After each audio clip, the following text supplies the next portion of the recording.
What's going on, everyone? Nicholas Nat, and you're tuned into the Nat Fitness Method. Now, I'm really excited to talk to you because, as you guys know, this platform is really all about helping you progress and helping you be the best version of yourself, whether we're talking about your relationships, whether we're talking about your fitness goals, whether we're talking about your money hustle, whatever it is that you're really trying to elevate. This is exactly what we're here to do. So I have some information that I'm going to talk to you guys about.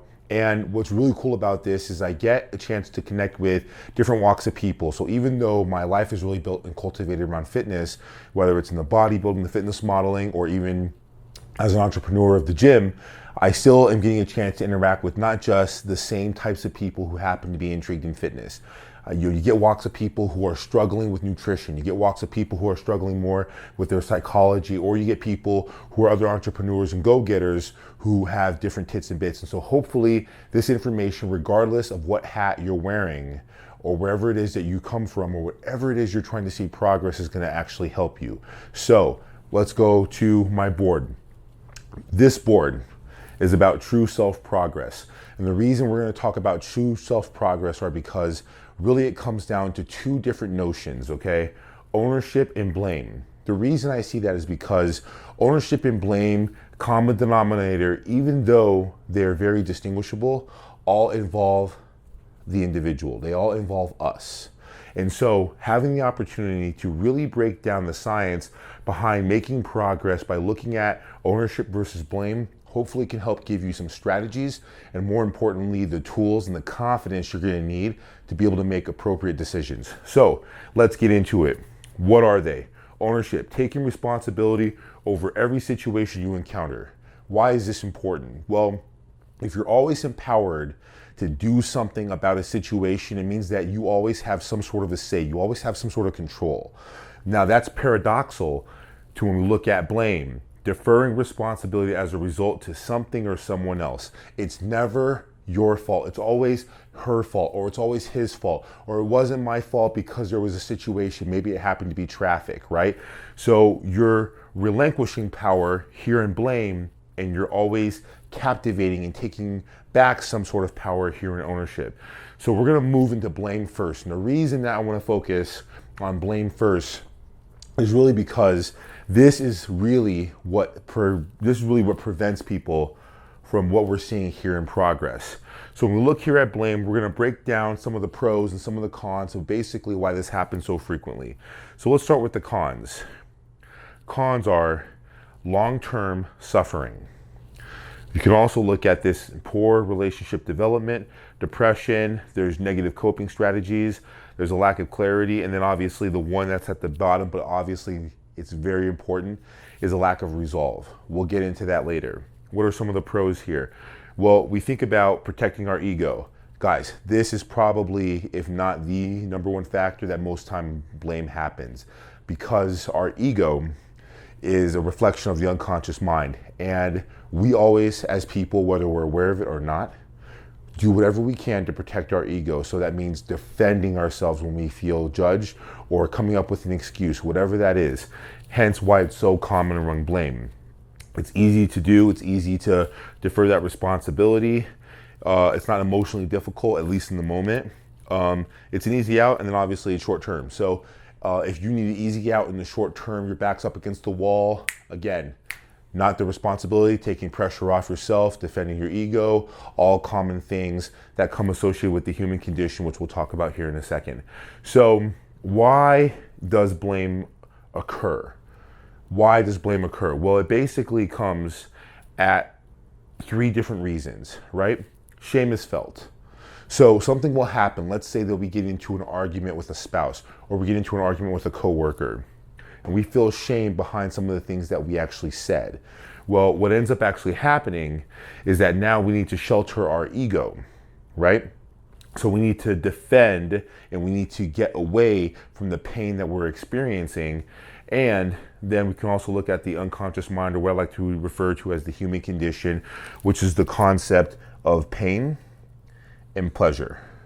So in short story, for those of you who may not be familiar on a psychological terminology, the human condition, or what we also call in psychoanalysis is the id, is this notion that The flesh, the unconscious mind, is really designed to do two things: pursue things that are pleasurable, exciting, that we like, and avoid anything that is painful.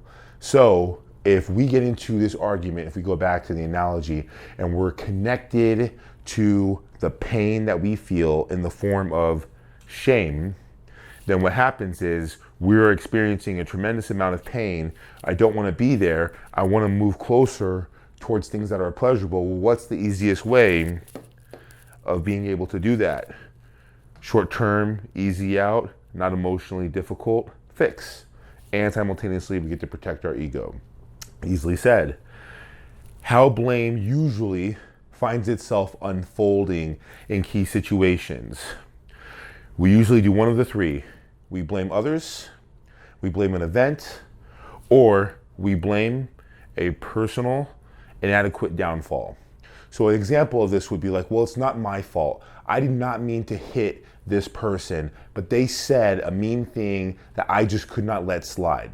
Hence, you're deferring the outcome to situational circumstance that happened because of someone else. You're blaming an event.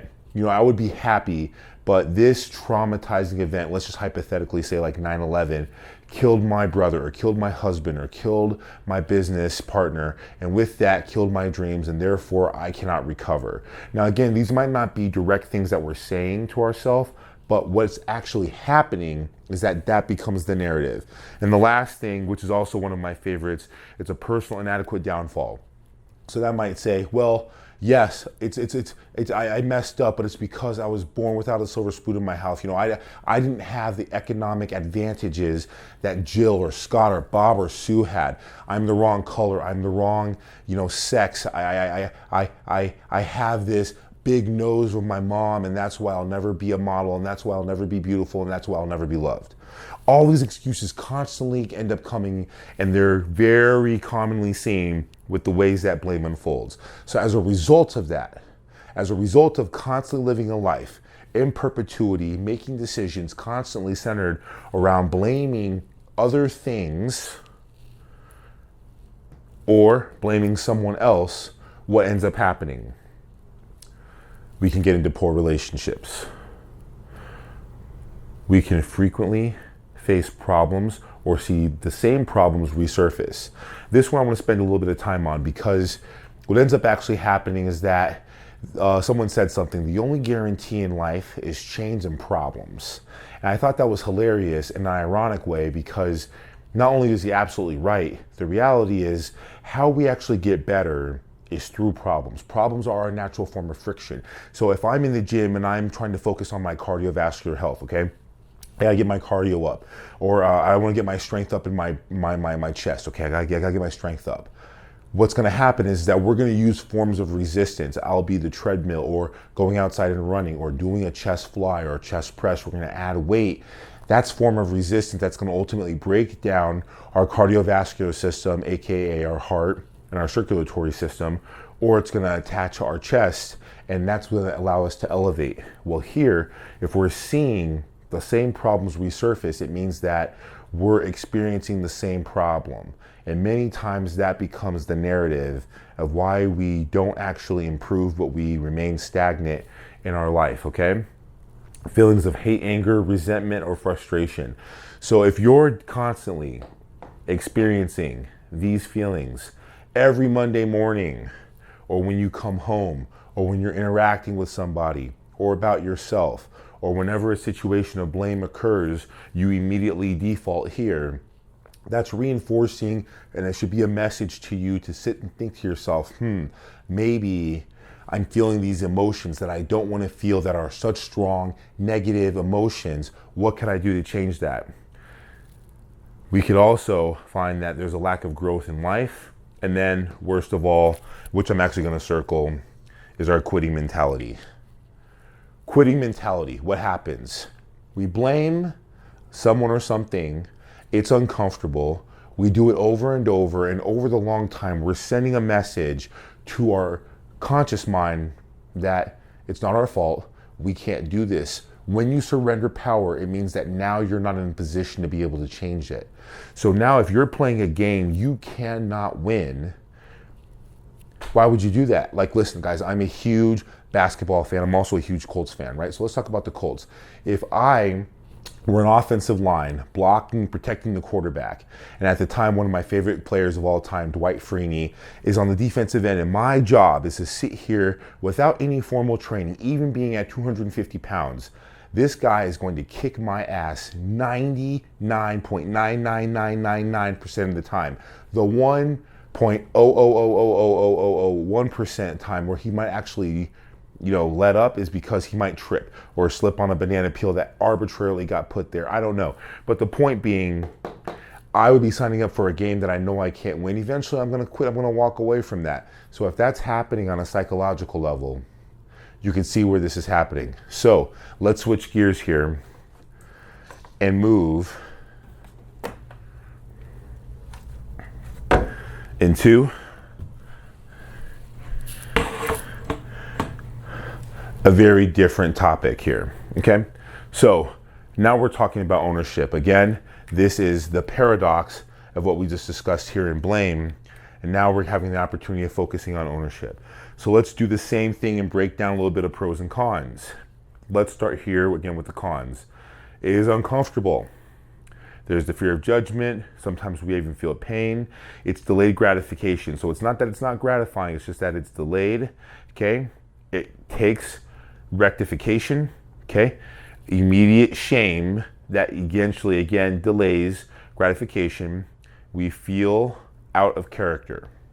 So that becomes difficult because taking ownership, which is not commonly seen, even though we know that this is probably, as we're going to find out, the ways that we want, the kind of results that we're going to want to take, is often seen that it's not really apparent, it's not really happening. And if we ask ourselves why exactly does this happen? What we begin to see is because of all these difficult things. Again, if we're going back to the human condition, run towards pleasurable things, run away from things that are painful. It's easy to see why we might do that here, because it's uncomfortable or because of judgment or because it's delayed gratification. It's not something immediately that we're getting. Now let's talk about some of the goods here and put a little star by the pros, okay? What is that? You prevail out of issues. Why is this so important? Well, as we saw before in the results column on blame, problems tend to resurface. Here in ownership, we find a way to prevail out of issues, and therefore we're not seeing the same constant things happening in our lives over and over. It builds rapport in relationships, and it even builds trust. Wow, that's incredible. So if I'm an individual, say I'm that person, back in the same analogy, that had a conflict with a coworker, right? And I take the first step of going and apologizing. I take ownership over the fact that the fight happened and over the things that was said, and how I'm going to go fix that, and I'm going to go and rectify that. What's going to happen is that I'm actually going to get respect. I'm going to get rapport, and as a result of that, the relationship can improve and trust can end up happening. What else do we see? We see leadership that begins to develop. We see strong EQ. For those of you who don't know, that's emotional intelligence. If we tend to take ownership over situations, and we can begin to see a development of strong leadership, but also emotional rapport within ourselves, you become likable and you begin to develop self-assurance. Very good things. So again, we're starting to see the distinguishable characteristics that come from a person taking ownership over their life, whereas if they're defaulting to the simple, very comfort, very simply, easily done blame. So let's take a switch here. How does the process of ownership start? Well, it starts with a decision. We have to first make the decision to oppose the human condition, the pain versus pleasure. So why, again, is this so important? Well, guys, this is so important because we tend to really move towards things that are pleasurable unless there's risk. So in a study done, a peer-reviewed study done at multiple universities, it wasn't just one, but in very different systematic observations, sorry, got tongue-tied there. What they found is that a person might be in a position where they could take a risk. And if they take this risk, they're gonna get this huge reward. But if there's even a medial, not crazy, not extremely low, but a medial risk, more than 80% of the people would rather play it safe and stay comfortable than risk losing something as opposed to taking the gain.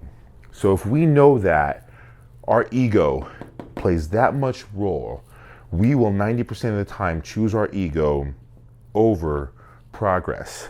That is dangerous and also becomes a problem, because if by default in our nature we're playing this game, the reason that that's happening is because our ownership feels bad and our way out in the short term feels good.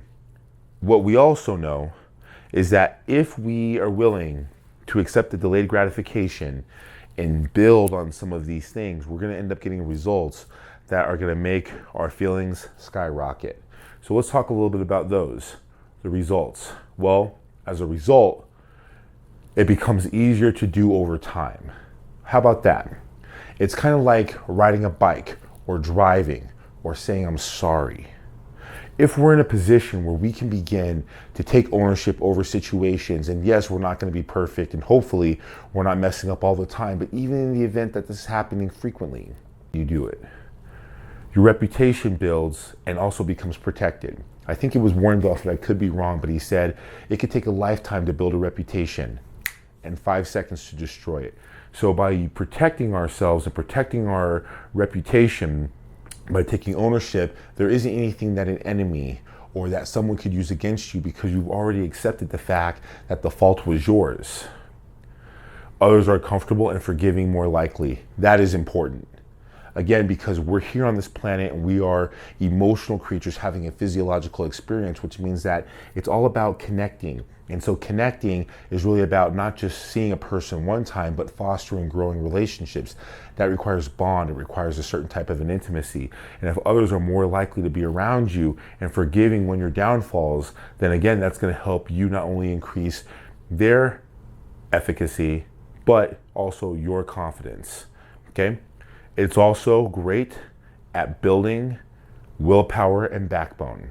So let's just hypothetically say here, you're the kind of person who has decided that he or she's going to get in shape, right? I'm finally going to get these gains, right? I'm going to get after it. I'm going to go to the gym. I'm going to stop, drinking so much. I'm going to stop doing these things that are detrimental to my body. Or you're the person who's like, you know what? I got to get this weight off. Like, I made the New Year's resolution time after time after time, and I've gone and seen this trainer, and then I've joined this gym, and then I've joined this program, and finally I'm going to go do it. Okay, great. But you've always blamed anything and everything else you could for why you didn't see that, and there's always been a lack of ownership. This time, by incorporating some of these pros and putting it to work, what ends up actually happening is that your willpower increases. And at one time when you're used to making habitual decisions to find the easy way out, by not waking up when you say you are to go to the gym, or going to a gym after a long day, or going to the grocery store, which is going to require you to get out of the car, as opposed to taking that easy turn only a half mile away from the house into your local and favorite drive-through and getting a whole lot in the bag of feel good. So these are not just principles to live by, but they're principles that can also impact the very decisions that will ultimately change your life for the better or for the worse. I leave that up to you. Thank you so much, guys, for coming and for joining me today on this time. If you like this, I want to produce more of these content, so I need your feedback. So by all means, the first thing, what I need you to do is go below, like this video. Feel free to definitely share it with 1, 2, even 3 people, a parent, a sister, a sibling, a spouse who you know could definitely benefit from this. In doing that, make sure that you guys also leave your comment. If something stuck out to you, or if there's something that you weren't able to catch, more than happy to definitely connect with you guys and use this feedback to make better, more progressive content. In the meantime, please definitely help spread the word. You guys can connect with me on any of the other social media platforms. I definitely highly encourage you guys, utilize this information. Until next time, Level Up Nation, remember to always be on the level up.